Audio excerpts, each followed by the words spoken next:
신학하겠습니다. 지난번에 묵시록에 대한 오해 얘기를 했었는데 다시 한번 말씀드리면 묵시록은 종말에 대한 사실적 묘사가 아닙니다. 그래서 이 부분에 대해서 근본주의와 미래종말주의, 영성주의, 역사비평 이렇게 네 가지로 우리가 해석할 수 있다고 얘기를 했는데 이 나머지 근본주의는 여호와의 증인이나 신천지증에서 얘기했던 것들, 미래종말주의는 묵시록의 내용이 미래의 어느 순간에 벌어질 일이라고 본다는 것, 영성주의는 묵시록의 내용이 모든 시대의 선과 악의 다툼을 상징적으로 다루는 것이고, 역사비평은 묵시록의 내용은 그 시대의 상황을 배경으로 한다 이랬는데, 이 세 가지는 아무것도 아니고 네 번째 것이 맞다고 얘기를 했습니다. 그래서 그 종말론이라는 그때 책 내용을 제가 여러분들에게 소개를 했죠. 그래서 미래에 완성된 세계도 그 완성의 방법도 우리의 글이나 말로는 상세히 묘사할 수 없다. 거기에 관한 모든 서술은 비유적이거나 유추적일 수밖에 없다. 성서의 약속들은 철저하게 비유로 이야기되고 있다. 이렇게 얘기를 했습니다. 묵시록에 관심을 가졌던 것은 세상 마지막에 관한 상세한 묘사가 아니었다는 것이죠. 세상 마지막에 관한 상세한 묘사였다면 그것은 이 성서가 우리의 호기심을 채워주는 호기심 천국이라는 프로그램의 것과 다를 바가 없습니다. 그러나 하느님은 우리의 호기심을 채워주는 그러한 목적으로 이 성서를 만드신 것이 아니라 우리가 살아가는 삶의 의미가 무엇인지, 우리가 이 세상을 살아가면서 어떻게 살아가는 것이 가장 충만한 은총을 얻고 살아가는 것인지를 알려주기 위해서 성서를 우리에게 주신 것이죠. 그 말씀의 의미는 단순히 어떤 정보를 제공하는 것이 아니라는 것입니다. 그래서 이 묵시록 역시 마찬가지고, 그래서 세상 마지막에 대해서 우리가 상세하게 그 내용을 알 필요는 없어요. 그게 우리 삶에 전혀 영향을 주지 못하기 때문입니다. 대신에 무엇이냐? 많은 성서 인용과 성서적 정성을 제시하면서 좀 더 깊은 차원에서 관련되어 있음을 주의시키고 있으면서 요한 묵시록에는 십자가에 달리신 예수 그리스도가 그 중심에 있다. 박해 가운데 독자들은 죽음에 대해 승리를 거두신 그분을 바라보도록 요청받고 있다. 어린 양의 승리에 대한 축하가 천상적 전례 안에 이미 끊임없이 지속되어 거행되지만 땅에서는 마지막 시기의 괴로움과 박해가 아직 펼쳐지고 있다. 그처럼 박해받는 교회에 대해서 이미 도래하는 승리의 중요성을 상기시키고, 무엇보다도 그 마지막 승리는 그리스도의 희생으로 얻게 되었음을 상기시킨다. 여기서 교회는 고유한 정체성과 권력자들 앞에서 고유한 가치에 대해 인식해야 한다는 것이다. 이 내용을 제가 조금 이따가 신학적 메시지로 좀 더 풀어서 말씀드리도록 하겠습니다. 그래서 역사 안에서의 세상과 교회에 대한 하느님의 관점, 종말에 있어서의 세상과 교회에 대한 하느님의 관점을 비유적으로 상징적으로 다루었다는 얘기입니다. 그다음 묵시록은 무서운 메시지가 아니라고 얘기를 했는데, 예를 들어서 일곱 봉인, 우리 일곱 봉인, 일곱 나팔, 일곱 대접이 있는데 일곱 봉인은 심판의 예고일 뿐 그 자체로 재앙은 아니었어요. 그러니까 이 내용은 무서운 게 아니었습니다. 그래서 4, 5장에서 1에서 4장은 하나님의 무한한 권능을 드러내는 내용이었고, 5장에서 순교자들이 언제까지 당신 진노를 미루시렵니까? 라는 그 질문에 하나님께서 응답을 한 내용이라고 했습니다. 그러니까 봉인 시리즈는 무서운 내용이 전혀 없어요. 그 다음 일곱 나팔, 일곱 대접, 회개를 위한 심판이고 하느님의 권능을 알리는 심판이라고 얘기를 했습니다. 회개를 위한 심판, 심판 그 자체가 아니라 하느님의 권능을 알리는 심판. 그래서 일곱 나팔을 여기 보시면은 첫 번째 나팔도 탈출기의 재앙과 관련되어 있고, 둘째도 마찬가지고, 셋째도 마찬가지고, 넷째도 마찬가지, 다섯 번째 마찬가지, 여섯 번째 마찬가지, 일곱 번째를 보면은 회개를 원하고 있다는 것을 알고 있습니다. 그러니까 큰 내용 흐름은 뭐냐면은 탈출기의 10가지 재앙과 같은 맥락을 가지고 있고 회개를 위한 것이라는 것이 이 나팔의 포인트입니다. 여기 수많은 묘사들 된 것이 중요한 게 아니라 그러한 맥락 안에 있다는 것이 중요한 것이죠. 삽입이 물론 있고요. 대접도 마찬가지입니다. 자, 탈출기의 내용들이 쭉 나와 있고, 회개하지 않았다, 회개하지 않았다, 그 다음에 전투까지 준비한다, 회개하지 않았다, 이런 표현들이 나와 있습니다. 그러니까 탈출기의 10가지 재앙과 같은 맥락이고 회개를 위한 것이 이 심판의 뜻이다라고 봤을 때에, 지난번에 제가 그 강의 중에 얘기했던 내용입니다. 탈출기의 10번의 재앙은 왜 일어났는가? 이스라엘 백성들은 파라오를 세상의 주인으로 알고 있었다. 430년 동안 파라오를 임금, 주님으로 섬길 때 그들의 신분은 노예였습니다. 10번의 재앙은 파라오와 하느님의 싸움입니다. 하느님께서 이 재앙을 통해 당신이 세상의 참된 주인임을, 주님임을 보여준다고 할 수 있습니다. 그러니까 당신의 권능을 알리시는 것이죠. 나팔과 대접 심판은 이와 같은 맥락이다. 세상의 참 주인이, 그 세상의 권력이 참 주인이 아니라, 그때 당시에는 이제 제국의 권력이 참 주인이 아니라 하느님께서 참 주인이고, 그래서 참 주인이 누군지를 알아보고 회개하기를 바라는 심판이다. 그 다음에 이 심판의 목적은 파괴 자체가 아니라 참된 정의의 실현, 회개이다. 여기서 말하는 정의란 하느님의 주권이 제대로 서 있는 것을 말한다. 이렇게 얘기를 했습니다. 제가 논문 지도한 교수님은 그래서 이 심판을 주디치오 메디치날레라고 얘기를 했습니다. 그러니까 이제 메디치날레 이태리어인데 메디치날레 하면은 여러분들 영어로 약이 메디슨이죠. 메디슨 한 그 말에 나오는 메디치날레 하면은 그러니까 약과 같은 심판 이런 거예요. 예? 좋은 약은 입에 쓴 거죠. 예. 그러니까 하느님께서 이런 심판을 보여주는 것은 이제 사람들에게 잘못 인식되어 있는 것을 교정시켜 주기 위한 하나의 과정이었다는 것이죠. 그런 의미에서 봤을 때 이것은 우리에게 무서움을 주는 것이 아니라 우리를 정말 정화시켜 주기 위한 것이고 회개를 바라는 것이죠. 7 봉인도 그랬고 7 나팔도 그랬고 바빌론 멸망할 때의 내용도 그렇습니다. 악의 세력에 의해서 스스로 자멸합니다. 악의 세력에 의해서 자멸합니다. 하느님이 물론 하느님의 그 안에 섭리가 있었지만 보면 내가 본 열불과 그 짐승은 탕녀를 미워할 것이다. 그리하여 그 여자에게서 모든 것을 빼앗아 알몸이 되게 하고 나서 그 여자의 살을 먹고 나머지는 불에 태워버릴 것이다. 그러니까 악이 악을 멸망시켜버리는 내용이죠. 하느님이 하신 건 없어요. 이런 식의 내용들이 전개되어 있죠. 그러나 그 안에는 하느님의 심판이 이 맥락 안에 깔려 있다고 또한 설명을 합니다. 하느님께서 전혀 관여를 안 하신 건 아니지만 그 내용을 정확하게 보면 악이 스스로 자멸한 꼴입니다.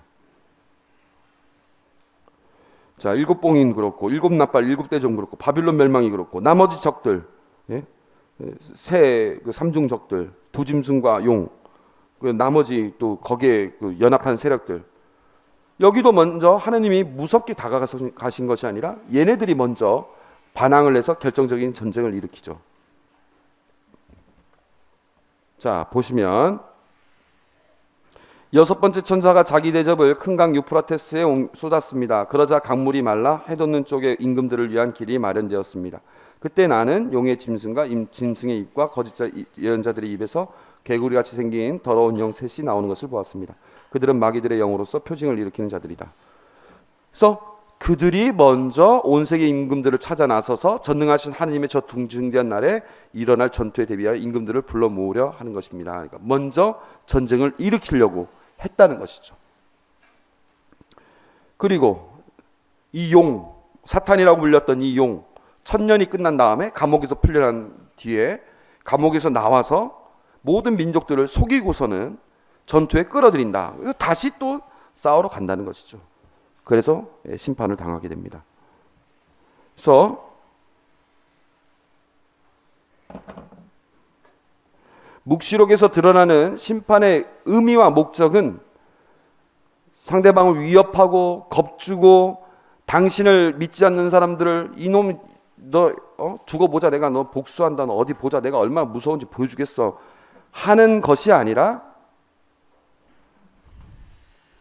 아버지의 이름이 거룩히 빛나시며 아버지의 나라가 오시며 아버지의 뜻이 하늘에서와 같이 땅에서도 이루어지소서, 이게 심판의 의미와 목적이라는 것이죠.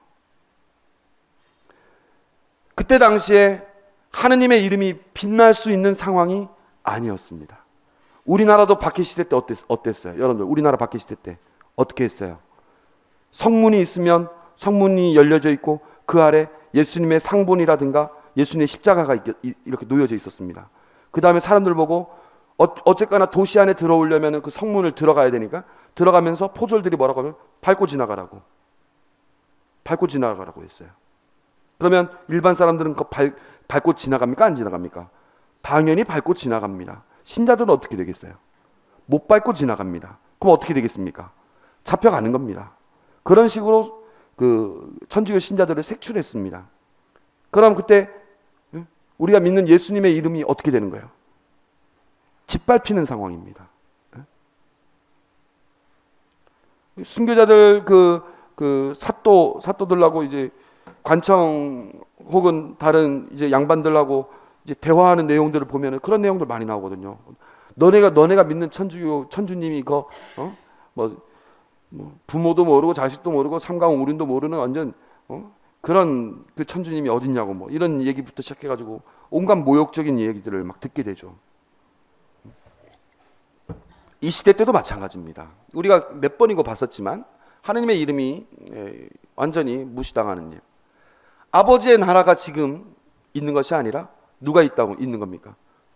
로마 제국이 지상을 다 점령해가지고 온갖 정치, 경제, 사회, 문화적 구조를 다 장악해가지고 자기네 방식대로 모든 것들이 다 이루어지기 때문에 우리는 살아가려면 어떻게 해야 되냐? 그 방식에 의존할 수밖에 없는 이런 경우라는 것이죠. 그 아버지의 뜻이 전혀 이루어질 수 없는 상황. 이런 상황에 하나님께서 하신 일은 심판이다. 왜? 이것을 복구하기 위해서 파라오와 하나님께서 싸웠던 것처럼 그렇게 하나님께서 나서신다. 이 역사 안에 그러한 일들이 꼭 그런 방식으로 이루어지는 건 아니지만 하나님께서 권능을 드러내실 것이다라는 희망을 보여준 것이죠. 사장에서 보였던 하늘에 대한 환상은 땅에서의 현실과 너무나 달랐다.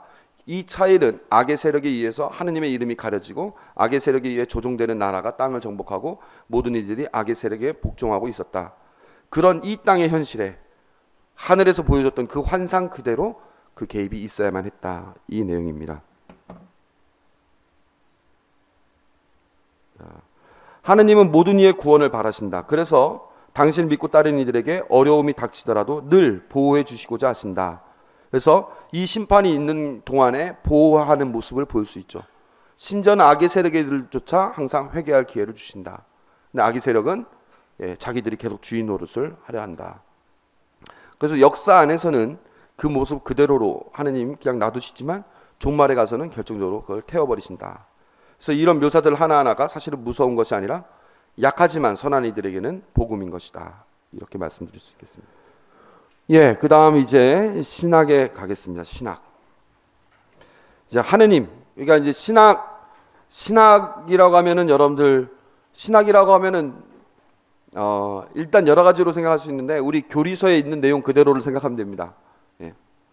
믿을 교리. 그러면 믿을 교리 아까 그때 사도신경이라고 했죠? 그럼 뭐부터 나오겠습니까? 성부, 성자, 성령, 그다음에 교회, 그다음에 뭐 성사, 그다음에 구원, 뭐 이런 식으로 나오겠죠? 그러면 이제 성부 부분을 신론이라고 합니다. 신론, 성자, 그리스도론이라고 하죠. 성령, 성령론이라고 합니다. 교회론, 성사론, 그다음에 구원론, 종말론, 뭐 이런 식으로. 그러면 묵시록에서 보여지는 신론, 그리스도론, 성령론, 교회론, 성사론, 구원론, 종말론 이런 건 어떤 내용일까? 이렇게 되는 거예요. 그다음 지킬 계명과 관련돼서는 이 묵시록에서 보여주는 윤리 신학은 과연 어떤 것일까? 이런 식으로 얘기를 하는 겁니다. 그런 식으로 얘기를 해야 되는데 그걸 하나하나 지금 다 봐야 되는데 그거 다 하나하나 보려면 너무나 양이 많고 그래서 다 생략하고 저는 성부, 성자, 성령 이 세 가지만 보고 그 다음에 그걸 추려가지고 대략적인 그 메시지만 여러분들에게 말씀드리도록 하겠습니다. 하나님에 관해서는 삼위일체인 모습을 그려내고 있습니다. 1장 1절에서부터 그 초반부터 이미 그런 내용이 나와 있죠. 1장이 아니라 1장 3절인가요? 아무튼 그렇게 나와 있습니다. 자세한 내용 생략하고 하느님은 알파와 오메가이시다. 만물의 창조주이시며 세상의 완성을 종말에 이루시는 분. 자, 이걸 얘기하기 전에 여러분 하느님은 땡땡땡이다 하면 여러분들 뭐 한번 붙여보세요. 하느님은 나에게 뭐다? 하느님은 주인이시다. 또 하느님은 사랑이시다. 여러분들 기도할 때 하느님 당신은 어떤 분이시니 이렇게 기도 안 합니까? 기도할 줄 잘 몰라요? 하느님은 아버지시다. 또 하느님은 자비하시다. 또 사랑이시다 했고, 또 나의 모든 것이다.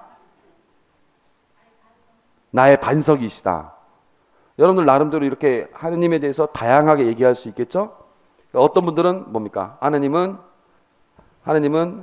가까이 계신 분이시다. 이런 분들도 있고, 어떤 분은 하느님은 너무 멀리 계시다 하시는 분들도 있을 것이고, 하느님은 나를 도와주시는 분, 보호해 주시는 반석이시다 하시는 분들도 있고, 하느님은 나의 기도는 들어주지 않는 무심한 분이시다 하시는 분들도 있을 것이고, 그럴 거 아닙니까? 사람이 살다 보면 원망할 때도 있고 그런 것이죠. 네?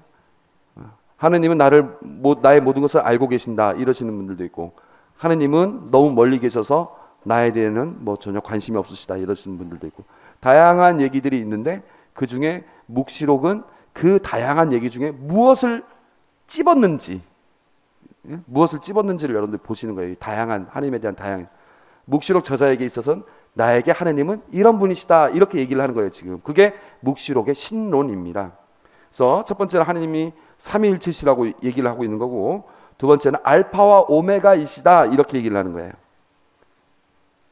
왜 이런 얘기를 했는지, 하느님에 대해서 수많은 묘사들이 있는데 그 중에 왜 알파와 오메가라고 했는지 조금 이따 보겠습니다. 만물의 알파가 뭡니까? 알파 시작, 알파벳의 시작이죠.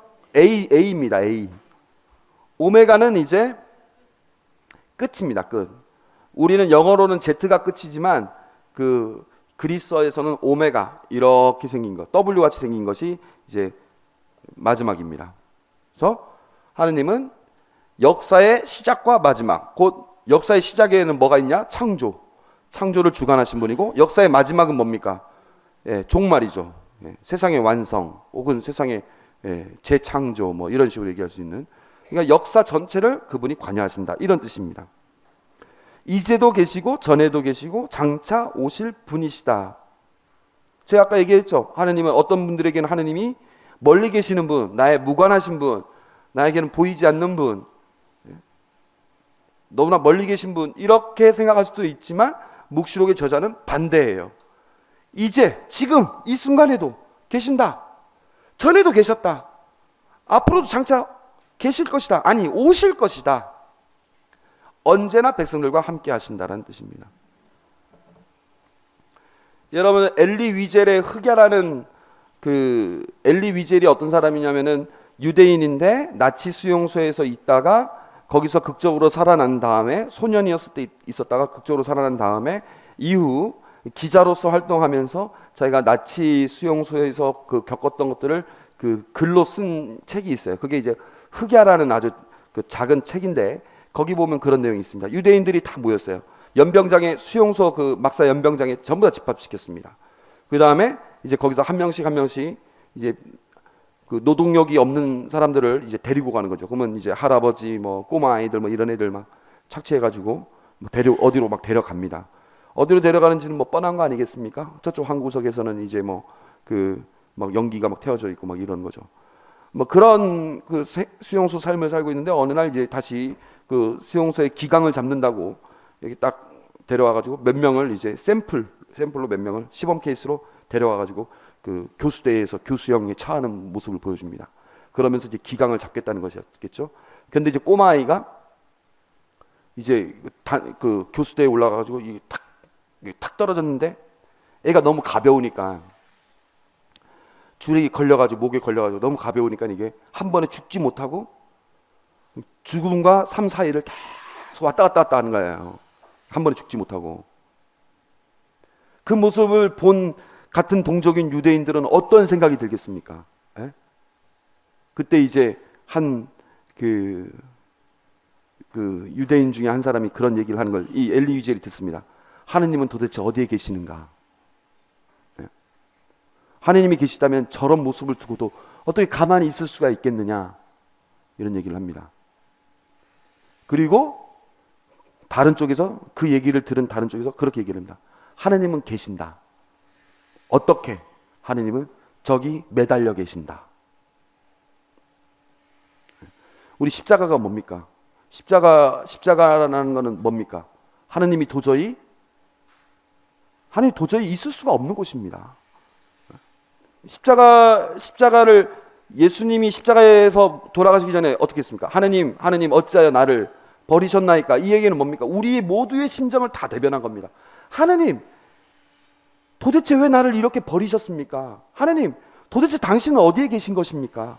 내가 이토록 억울하게 당하고 있는데, 내가 이토록 고통을 당하고 있는데, 내가 이렇게 비참하게 죽어가는데, 내가 이렇게 외로운데, 제자들도 가버리고, 어머니도 뭐 다들 도망가버리고, 배신해버리고, 이런 완전 궁지에 몰린 자리 아닙니까? 십자가는 죄인 중에 가장 큰 죄인이 가야 되는 곳이고, 가장 외로운 자리고, 가장 고통스러운 자리고, 인간이 겪어야 될 가장 그런 곳 아닙니까?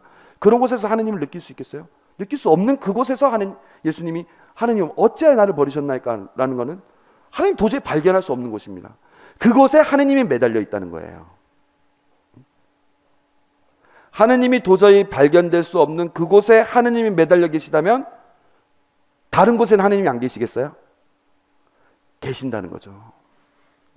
우리의 삶 속에는 하느님의 현존을 너무나 크게 느끼는 때도 있고, 하나님의 현존을 도저히 느낄 수 없는 때가 있죠. 여러분 살면서 그런 적이 없습니까? 있죠. 근데 그럴 때 이렇게 고백하는 겁니다. 하느님은 지금 계신다. 전에도 계셨다. 장차 또 오신다. 내 곁에. 난 지금 그걸 느낄 수 없지만 믿겠다. 느낄 수 없지만 믿겠다. 그렇게 해라 라고 얘기를 하는 거예요. 묵시록의 저자가 나에게 하느님은 이런 분이시다 라고 얘기를 하는 거죠. 하나님께서 나에게 이런 메시지를 주셨다 얘기를 하고 있는 겁니다.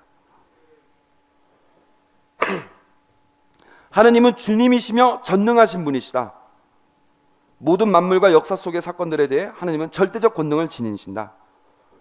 왜 주님이고 전능하다는 말이 나왔는지 이거 여러분들 제가 계속 설명했으니까 알겠죠. 조금 이따 다시 설명드리겠지만, 하느님은 보좌에 앉으신 분이시다. 보이지 않으시지만 분명히 하늘의 천상적인 주권을 갖고 세상과 만물에 대해 그것을 행사하실 분이시다. 이런 내용들을 담았어요. 왜 이런 내용들을 담았을까요? 하나님에 대해서 많은 표현들을 할 수 있겠지만 왜 이런 내용들을 담았겠습니까? 로마 제국의 거대한 권력 앞에서 모든 이들이 로마 제국과 황제를 신으로 섬겼습니다. 이를 동조할 수 없는 그리스도인들은 정치, 경제, 사회, 문화적으로 불이익을 당하고 박해를 받아야만 했습니다. 하느님을 믿고 따르면서도 이렇게 박해를 당하고 있었던 그들은 과연 하느님은 살아계신가 하는 질문을 던질 수밖에 없었고, 이에 대해 요한묵시록 저자는 하느님께서는 살아계시며 만물의 주인으로서 결코 신앙인들을 저버리지 않고 그들을 역사와 종말에 분명히 지켜주실 것이라고 역설하는 것입니다. 그래서 지난번에 보여줬던 것처럼 로마 제국이 이렇게 엄청난 영광을 누리고 있고 이들이 전부라고, 세상의 주인의 모습, 엄청난 순간이죠. 그런데 얘네들은 다 가짜고, 가짜 주인이고 진짜 주인은 하느님이시다. 그분이 분명히 계시고, 이 아버지의 이름이 거룩히 빛나고 아버지의 뜻이 하늘에서와 같이 땅에서도 이루어지고 아버지의 이 나라가 이 땅에도 펼쳐지고, 그게 이제 새 예루살렘이 되는 것이죠. 이게 성부 하느님에 대한 메시지였습니다. 제가 요즘에 정말 계속 묵상하는 게 하느님이 주인이시다. 하느님이 중심에 있어야 된다. 내가 중심에 있지 말고 그 생각을 계속 합니다. 그리고 우리 신자분들에게도 계속 그 부분을 강조를 합니다. 해성 유치원을 지으라고 했을 때만 해도 뜬금없이 해성 유치원을 저보고 지으라는 거예요. 아까도 말씀드렸지만 여러분들 제 입장 대보시면 아시겠지만 이거는 정말 엄청난 교회가 나에게 노동력 착취를 하고 있다라고 판단이 안 되겠습니까? 지금 제가 하고 있는 일들이 지금 뭐 좀 많아야죠. 근데 어느 거 하나 이거 포기할 수 있어야 되는데 포기하기도 그렇고 이걸 다 해야 되니까 이게 노동력 착취다. 해성 유치원은 우리 성당에 있는 유치원이 아니거든요. 서귀포 성당에 있는 유치원인데 거기가 이제 교육시설 기준에 맞지 않아 가지고 지적이 나왔고 120명 정원의 유치원으로 운영 못한다라고 교육청에서 그 공문이 와서 그럼 이제 새로 리모델링을 해야 되는데 그 자리에서는 리모델링이 안 되는 거예요. 그래서 이제 다른 자리로 이제 가서 새로 이전 신축을 해야 되는데 그 곳이 이제 우리 성당 관할구역이 되어버렸기 때문에 주교님이 저를 불러가지고 김기량 성당 축복식 때 축성식 때 저를 불러가지고 그때 이제 말씀을 하시더라고요. 제가 그때 김기량 성당 축성식만 안 갔어도 주교님이 저를 안 불렀을 건데 불러가지고 이게 관할구역이니까 자네가 맡아서 해야 되겠네. 서귀포 성당 신부와 함께 그 협조해가지고 그거 맡아서 하게. 이 노동력 착취다. 15억 이거 어떻게 해야 되겠느냐. 주교님 이거 우리 도저히 15억 우리 성당에 못 나옵니다. 이거 서귀포하고 합쳐도 못 나옵니다. 주교님은 안 도와주겠다고 하시죠. 안 도와주겠답니다. 못 도와준답니다. 교구 사정상. 도지사를 도의장을 찾아가고 서귀포시장 찾아가고 교육청 찾아가고 지역 예산도 우리 줄 돈은 없대요. 내가 이걸 어떻게 해? 왜 내가 이걸 해야 되는데 나는 해성유치원 나오지도 않았는데 저는 신성유치원 나왔거든요. 근데 왜 해성유치원을 내가 지어야 됩니까? 하고 그래서 참 진짜 주교님 뜻에 순명하면서 기쁜 마음으로 하려고는 했지만은 계속 이렇게 열심히 준비하고 있는 와중에 계속 마음속에서는 그러니까 이렇게 밤마다 술 마셨어요. 한 달 동안 계속 밤마다 술 마시고 진짜 이게 이제 주교님 순명에 대한 아직 전적인 수용이 안 되고 아직은 부정과 분노의 단계였죠. 제 심리 상태가. 그런데 이제 그리스도 왕 대축일을 준비하면서 그 예수님이 왕이다라는 걸 묵상하면서 순간 무슨 생각이 들었냐면은 야 유치원을 내가 짓는 거지 너가 짓는 거야? 내가 하려고 하는 건데 왜 너가 할 것처럼 해? 너가 주인이야? 왜 너가 지으려고 그래? 내가 지으려고 하는데? 그렇게 말씀하신 거예요. 예수님께서 너가 지으려고 하는 내가 뜻이 있어서 하는 거다. 이 유치원에 내가 뜻이 있어서 하는 거다. 내가 뜻이 있어서 내가 이 서귀포 지역에 유치원을 통해서 하고자 하는 일이 있으니까 너를 시킨 것이지 왜 너가 지으려고 하냐? 너가 지어서 뭐 해 먹으려고? 응? 내가 지어서 할 일이 있거든. 너는 거기에 그냥 따라가면 돼. 너가 앞서서 모든 걸 다 처음부터 끝까지 다 보려고 하죠. 내가 처음과 끝이야. 내가 처음과 끝이야. 너는 그냥 내가 자 좌회전하면 그때 좌회전하고 우회전하면 그때 우회전하고 직진하면 그때 직진하고 후진하면 그때 후진하면 돼. 다른 거 신경 쓰지 마. 그냥 내가 그때 주어진 것만 해. 내가 주인이고 너는 보조야. 예수님께서 그렇게 말씀하시더라고요. 그래서 가만히 이렇게 그럼 주님께서 왜 유치원을 통해서 무엇을 하시고자 하는 것일까? 가만히 생각해 보니까 뭐 이루 말할 수 없이 유치원을 통해서 하시고자 하시는 일들이 정말 많으신 것 같아요. 그래서 주님께서 하시고자 하시는구나. 그래서 이제 기도해야 되겠다 해가지고 이제 우리 신자들과 함께 묵주기도 33만 단 바치기 어제부터 시작하고 그제부터 시작하고 그다음에 이제 가만히 보니까 우리 이 서귀포 지역에 이 유치원 해성 유치원이 몇 년이 있냐면은 1953년도에 해성 유치원에 대한 최초의 기록이 있어요. 그 기록 전에도 있을 수가 있었다는 거죠. 그러니까 이제 어른들한테 제가 들어봐야 되겠는데 아무튼 그렇게 오래된 유치원이 지금 없을걸요. 아마 신성유치원하고 해성유치원이 비슷했을 것 같아요. 근데 신성유치원이 이제 없어졌으니까 얼마나 우리 교구에게는 안타까운 일입니까? 근데 이제 해성유치원도 이제 없어지게 될 위험에 있으니까 그리고 제가 이제 우리 주일학교 애들한테 해성유치원 나온 친구들 손 들어보세요 하면 우리 중고등부가 한 7, 80명 돼요. 미사 때 나오는 애가. 요즘에 그런 성당 없습니다. 예. 초등부도 100명이 넘습니다. 우리 뭐 교사들도 막 15명 넘어요. 초등부. 중고등부도 한 7, 7명, 8명 되고. 꽤 많아요. 그런데 그 애들 중에 한 4분의 3이 해성유치원 나왔어요. 그러니까 사람들이 서기복자 성당 위치는 몰라도 해성유치원은 알아요. 그 정도로 해성유치원이 이 지역사회에 갖고 있는 영향력이 크고 복음화에 아주 큰 역할을 갖고 있는데 예수님께서 그걸 또 하시고자 하시는 것 같다 이런 생각이 드니까 이제 분노의 단계에서 이제 수용의 단계로 이제 넘어가기 시작했어요. 제 심리 단계가.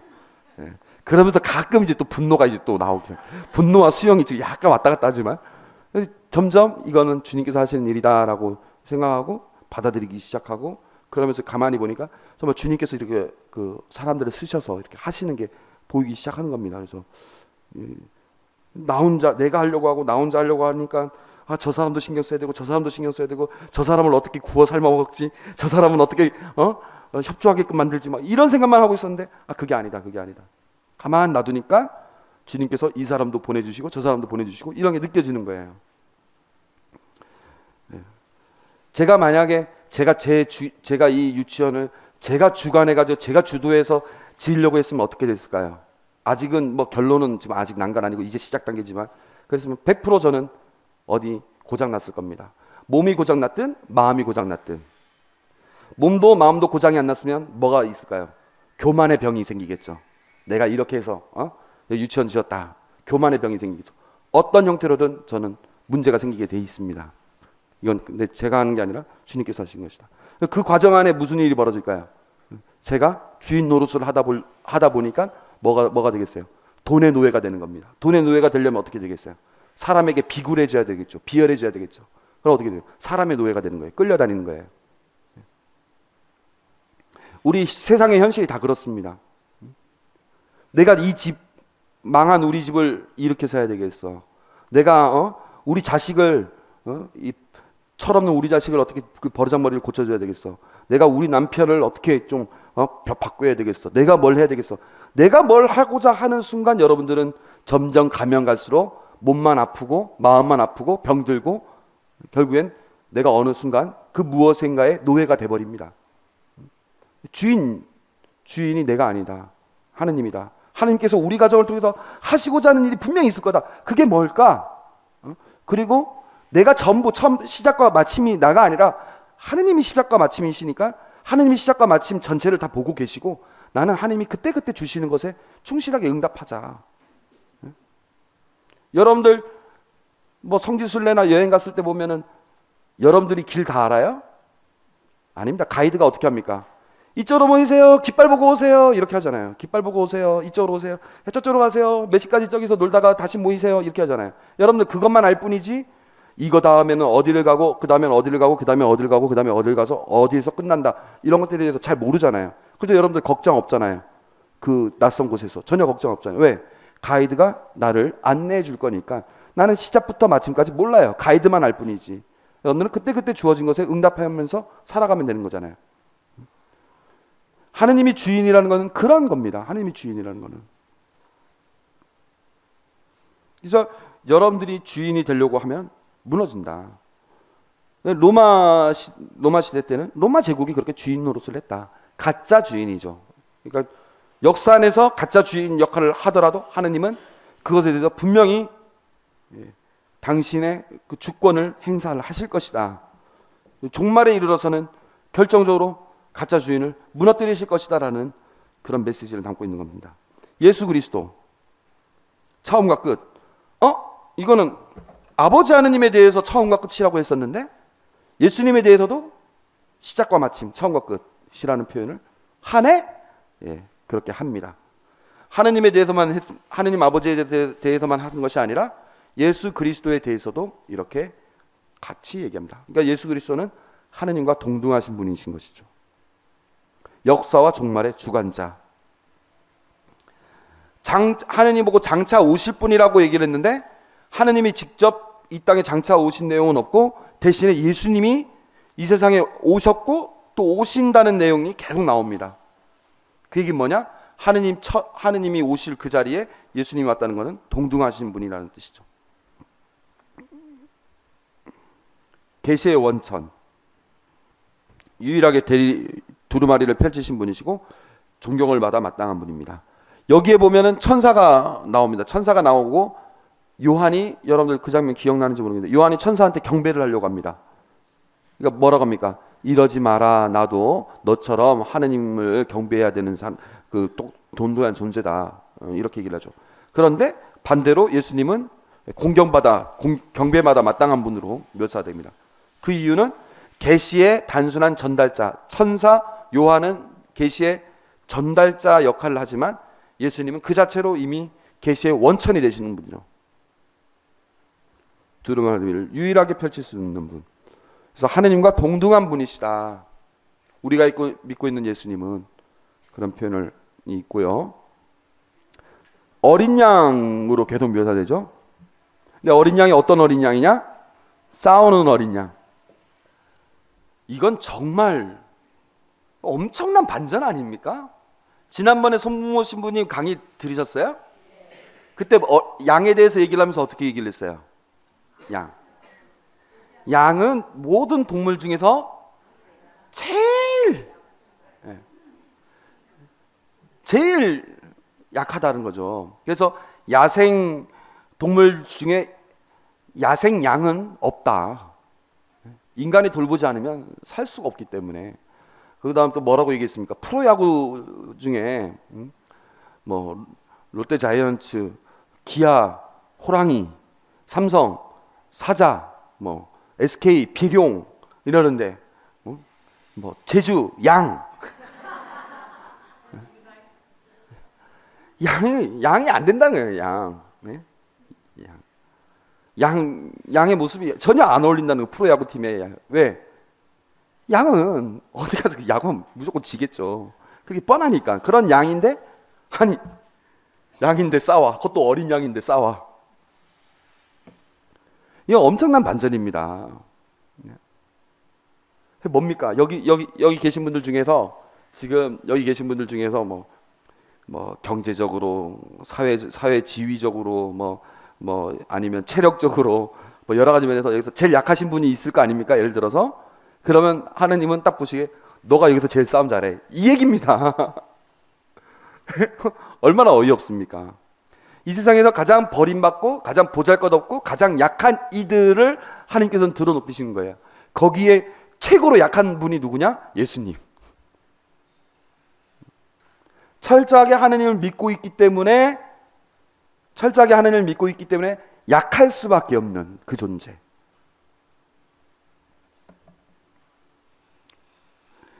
하나님을 철저하게 믿고 있기 때문에 당시 로마 제국 안에서 가장 그 불이익을 당하면서 경제적으로도 사회적으로도 정치적으로도 다 가장 보잘것없는 그 자리의 절정의 모습이 바로 예수님의 모습이다. 예수님이 표범이 되셔가지고 싸운다. 어떻게 싸우느냐? 죽음과 싸워서 죽었고 죽음을 이겨서 부활로. 로마 제국과 싸워서 박해를 받았고 그 박해에 굴하지 않고 끝까지 하나님의 뜻을 증언함으로써, 그리고 종말에 가서는 재림하셔서 결정적으로 악을 이기고 구원하시는 모습까지. 어린 양의 무기는 오로지 당신의 말씀, 하느님에게서 비롯된 당신의 말씀, 그 말씀에 충실하신 분, 그 약속에 충실하신 그런 것이 무기가 되는 것이죠. 싸우는 어린 양. 출애굽의 어린 양. 여러분, 출애굽의 어린 양. 출애굽의 어린 양은 뭡니까? 9가지 재앙을 했는데도 파라오가 고집을 꺾지 않았고 마지막 10번째 재앙을 보여줬을 때에 드디어 파라오가 내가 주인이 아니고 너희가 믿는 야훼 하느님이 주인이다라는 걸 인정했죠. 10번째 재앙 때 이겼어요. 그 이기는 것에 가장 결정적인 역할을 했던 게 뭐냐? 양의 피였습니다. 어린 양의 피. 어린 양을 먹어라. 그리고 거기서 나온 피를 문설주에 발라라. 그 피에 문설주에 발라진 피를 보고 나는 그냥 지나가리라 파스카. 예? 그리고 어린 양의 그 피가 없는 곳은 내가 들어가서 거기에 맏아들과 맞배를 치겠다 이렇게 했고 통곡 소리가 밤새도록 울렸고 파로가 그것을 보고서야 이렇게 했죠. 어린 양의 피. 예? 그런 것처럼 예수님께서는 우리를 위해서 피를 흘리시고 그 피를 믿는 이들에게는 하나님께서 구원을 하실 것이고 그 피를 믿지 않는 이들은 하나님께서 그 죄를 물으실 것이다. 그래서 이 내용을 보면 우리가 계속 아까 탈출기 내용 나왔었죠. 10가지 재앙 하면서 나와라. 왜? 어린 양이 이제 어린 양이 최후의 승리를 하실 것이다. 파라오와 하나님과의 싸움에서 어린 양의 피가 결정적인 역할을 했던 것처럼 예수 그리스도께서 결정적인 역할을 하실 것이다. 그런 내용이죠. 이거는 아까 했던 얘기고, 성령에 대해서는 7개의 영, 7영으로 그 표현이 되어 있었죠. 충만한 하느님의 권능을 나타내는 것입니다. 지카리아서 그 배경으로 한다는 건 제가 예전에 설명했었고요. 등불이 켜진 등잔과 등잔대의 관계라고 얘기를 했는데 뭡니까? 이 등불이 켜진 등잔이 성령이고 등잔대는 뭐라고 했어요? 기억납니까? 교회라고 그랬죠. 그래서 교회의 원천이 바로 이 등불이 켜진 등잔에 있다. 그러면서 하느님의 권능을 나타내면서 또한 어린 양의 눈 역할을 하게 됩니다. 그래서 성부, 성자, 성령이 충만하게 그 관계를 맺고 있죠. 그래서 모든 이런 일의 그 모든 원리는 이 성령으로부터 나온다. 그 다음에 여기도 또 중요한 내용이 성령은 예언의 영이시다. 성령이라는 표현이 14번 나옵니다. 14번 나왔다는 건 뭡니까? 2 곱하기 7이죠. 2는 무슨 숫자라고 했습니까? 기억 안 나요? 증인이라는 뜻이라고 했죠. 둘. 2는 증인. 그러니까 이 영은 그냥 영이 아니라 예언의 영이다라는 거예요. 이 14번 나온 거를 분석해 보면 먼저 4번의 환시에 있어서 항상 나오는 게 성령께 사로잡혀. 그러니까 성령께 사로잡히지 않으면 그 4번의 환시를 볼 수도 없는 겁니다. 모든 하느님의 그 계시는 이 성령께 사로잡힌 상태에서 가능했던 것이죠. 그 다음에 7개의 편지에서 보면 항상 나오는 말, 귀 있는 자는 성령께서 하시는 말씀을 들어라, 이런 내용이 나오죠. 모든 메시지의 핵심적인 메시지는 성령이 언급됩니다. 그 다음에 그 교회가 마땅히 응답해야 되는 부분에 있어서 성령께서 응답해 주십니다. 여러분들 그 바오로서에 보면 그 얘기 있지 않습니까? 나약한 우리를 대신해서 성령께서 우리를 대신해서 기도해 주십니다. 이런 내용 나와 있죠. 어느 부분이죠? 로마서인가 나와 있는 부분 있죠. 그 말처럼 우리를 이끄셔서 혹은 우리의 모범이 되셔서 먼저 그렇게 응답을 해주십니다. 하나님의 뜻에. 그러면서 하나님의 뜻을 우리에게 전해주고 우리의 뜻을 하나님께 올리는 그런 예언의 역할을 합니다. 성령이 없으면 우리는 하나님의 뜻을 알 수도 없고 우리의 뜻을 하나님께 드릴 수도 없는 것이죠. 이렇게 나와 있습니다. 신학적인 메시지를 보도록 하겠습니다. 우상 숭배의 세력 앞에서 어떻게 해야 되는가? 우상 숭배의 세력 7개의 편지를 보면 이런 파들이 있었습니다. 니콜라우스파, 발람, 발락, 이세벨, 우상 숭배의 세력들이었습니다. 이 사람들은 어떻게 하겠습니까? 그냥 우상 숭배하는데 신전에 그냥 가는 거예요. 거기 장사도 그냥 같이 하는 거예요. 황제 숭배도 때에 따라서는 하는 거예요. 그러면서 자기는 믿고 권력을 쌓고 있는 거죠. 그러면서 신앙 활동도 하는 거예요. 뭡니까? 양다리죠. 양다리. 이게 혹시 선관위에 고발하지 마십시오.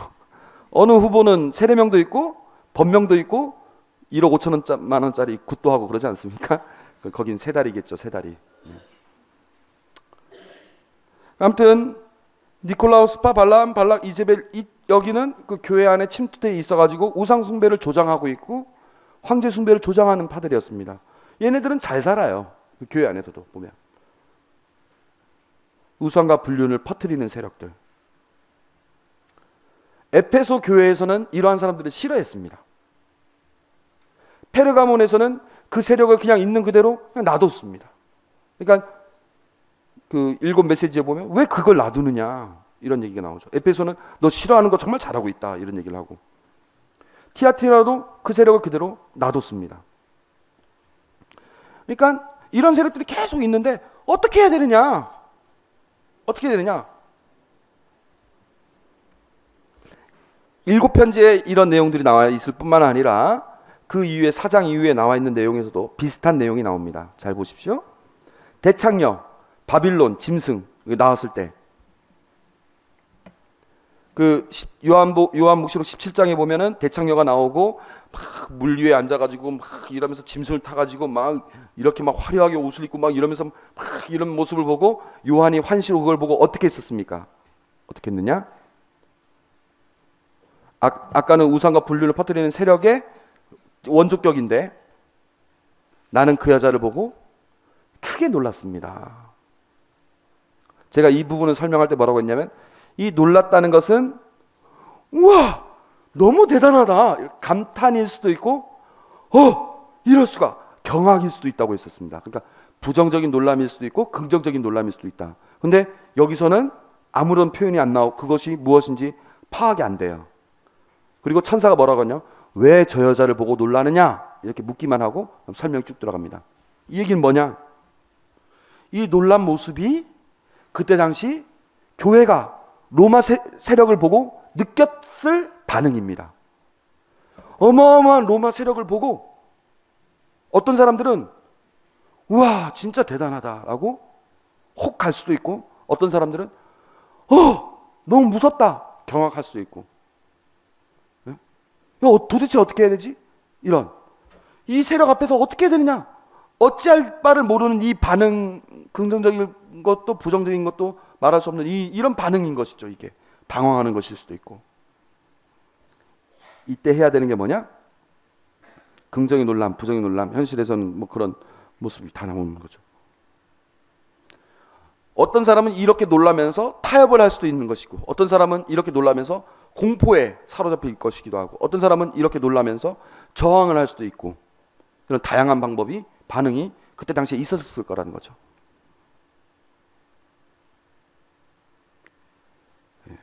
그리고 그 신비 이름은 하나의 신비였습니다. 뭡니까? 여기에 어떻게 이것에 대해서 어떻게 설명할 수가 없는 거예요. 그런데 이 신비를 파헤치려면은 어떻게 해야 된다는 겁니까? 그러면 이 신비를 파헤치려면 지혜가 있어야 된다는 거예요. 이것의 본질, 이것이 하나의 신비로 그 겉모습만 보고 이것의 본질이 무엇인지를 모르고 있는데, 그 본질을 파악하려면은 지혜가 있어야 되고, 그 지혜는 누가 주는 겁니까? 예언의 영께서 주시는 거죠. 성령께 의지하면서 로마 세력의 참 본질을 분별해라. 그래서 묵시록을 내가 너희들에게 준다. 이 묵시록이 나왔던 근본적인 이유가 지금 너희들을 억압하고 있는 이 세력의 본질을 파악하기 위해서다. 이 지혜의 책이고 성령의 책인 것이죠. 신비를 풀어헤치는 그런 책인 것이죠. 악의 세력에 대해. 제가 드리려는 말씀을 이해하셨습니까? 네, 그러면 다행이고, 로마 제국은 단순히 정치적, 경제적, 종교적 권력만이 아니다. 신비 이유는 단순히 정치, 경제, 종교적 권력만이 아니라 신비이기도 하다. 그 이유는 로마 제국 뒤에 악의 세력이 숨겨져 있고 그것을 드러내야 되기 때문이다. 예언자적인 통찰 없이는 제국의 거대함 앞에서 놀랄 수밖에 없다. 네. 놀랄 것이지만 여기에 지혜로운 마음이 필요한 까닭이 있다. 묵시록은 바로 이런 로마 제국의 세력을 하느님의 눈으로 통찰케 하려는 목적을 지니고 있다. 그래서 성령께 의지하며 그 뜻을 헤아려야 된다. 이런 내용이 있는 것입니다. 이 부분은 제가 어느 책에서 베낀 게 아닙니다. 논문을 쓰면서 제 혼자 연구하면서 꺼낸 메시지입니다. 하나님은 악의 세력 앞에서 무엇을 하시는가? 거룩하고 참되신 주님, 저희가 흘린 피에 대해 땅의 주민들을 심판하고 복수하시는 것을 언제까지 미루시렵니까? 이들에게 바라는 것은 복수를 바랬어요. 복수. 땅의 주민들을 심판하고 우리가 흘린 피만큼 복수하기를 바랬어요. 근데 여러분들 그때 봤을 때, 아까도 제가 묵시록은 무서운 메시지가 아니다라고 설명을 했는데, 그 내용을 봤을 때 그 양상이 복수였습니까? 복수는 아니었어요. 뭐였어요? 회개를 위한 심판이었죠. 그 회개를 해야 되는 이유는 뭡니까? 회개를 통해서 이들이 어떻게 달라지는 거예요? 가짜 주인에서 진짜 주인을 알아보는 것, 이게 회개의 그 근본적인 이유가 되는 것이죠. 하나님의 이 세상의 통치자라면 왜 신앙인들이 박해로 고통을 당하는가에 대한 문제가 벌어졌었던 것이죠. 악의 세력은 우주의 중심이 아니다. 그래서 다른 신적 실제를 그리고 있고, 하나님께서 진정한 우주의 중심이다. 악의 멸망은 반드시 이루어질 것이다. 그러므로 아래 세력 앞에서 용기를 내고 참고 악과 대항해야 한다. 그러나 복수를 하는 것이 정의의 실현을 의미하는 것은 아니다. 참된 정의는 바로 하나님께서 진정한 우주의 중심인 것을 보여주는 것이다. 그래서 그걸 계속 증언해라, 이런 얘기인 것이죠. 시간이 없으니까 간단하게만 얘기를 하겠습니다. 진정한 정의는 하느님의 주권을 재정립하는 데서 실현된다, 이렇게 얘기를 합니다. 세 번째, 지혜의 통찰과 하느님의 주권 회복. 아까 첫 번째의 메시지와 두 번째의 메시지는 종말론적인 시각에서부터 나온다, 이 얘기입니다. 묵시록의 종말에 대해서 제가 맨 처음에 얘기했던 거 있죠?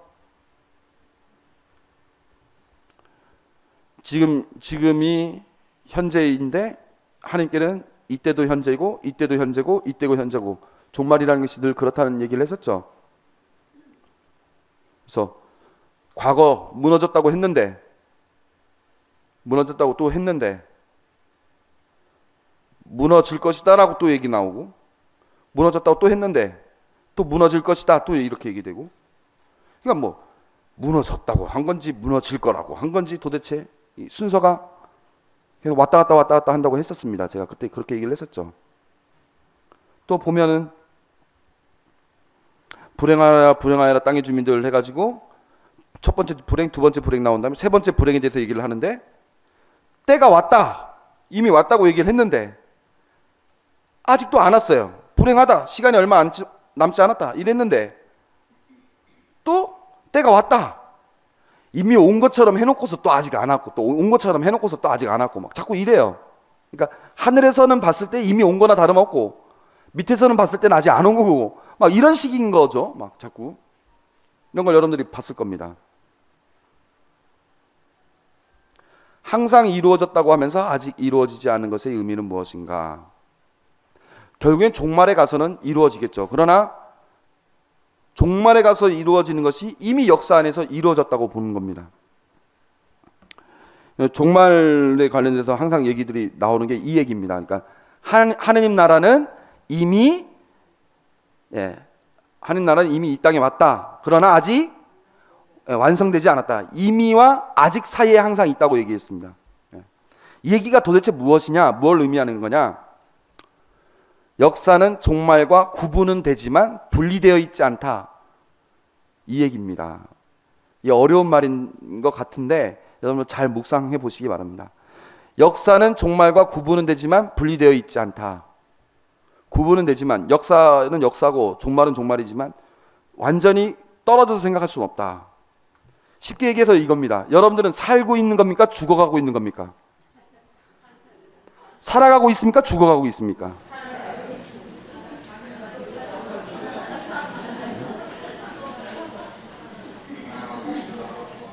살아가는 것이 동시에 뭡니까? 죽어가는 것입니다. 근데 여러분들이 살아가면서 죽음에 대해서 생각합니까? 가끔 생각하죠. 네? 죽음은 어느 순간 우리의 침투되어 있습니다. 근데 우리가 그 죽음을 준비할 준비를 언제 해야 됩니까? 지금 해야 되는 거죠. 예? 죽음의 순간에 가서야 죽음을 준비하는 것이 아니라 이 삶 속에서 이미 죽음을 우리는 준비해야 됩니다. 언제부터 준비해야 됩니까? 지금부터 해야 됩니다. 왜? 나는 지금 죽어가고 있으니까. 난 죽어가고 있으니까 지금 준비해야 됩니다. 내 개인의 역사와 내 개인의 종말은 분리되어 있는 것이 아닙니다. 내 개인의 종말을 항상 염두하면서 내 개인의 역사를 만들어 가야 돼요. 내 죽음은 확실한 겁니까? 아직 불확실한 겁니까? 우리에게 죽음은 확실한 겁니다. 확실한 거예요. 예외는 없습니다. 심지어 예수님마저도 죽으셨어요. 확실한 겁니다. 우리는 확실해요. 벗어날 수 없습니다. 그럼 어떻게 해야 되겠습니까? 확실히 준비를 해야 됩니다. 확실한 만큼 확실히 준비해야. 어떻게 준비를 해야 되냐? 그것에 대한 가르침은 이미 나왔잖아요. 우리 개인의 죽음이 있었을 때 우리에게 어떤 일이 벌어질 것이고, 그때 우리는 어떠한 모습에 따라서 어떻게 구원받고 심판받고 이런 얘기 나오잖아요. 그럼 그것에 대해서 어떻게 해야 되겠어요? 지금 준비를 해야 되는 겁니다. 뭡니까? 역사와 종말은 분리되어 있는 것이 아닙니다. 항상 이 순간에 계속 종말을 기억하면서 살아가야 돼요. 그건 개인의 역사와 개인의 종말에만 해당되는 것이 아니라 이 세상의 역사와 이 세상의 종말에 관련돼도 마찬가지다. 그래서 이미와 아직 아니라는 말이 나온 거예요. 분리하지 마라. 제가 지난번에 얘기했었죠. 하나님 나라 여러분들 다 갈 거라고. 문제는 뭐라고 했어요?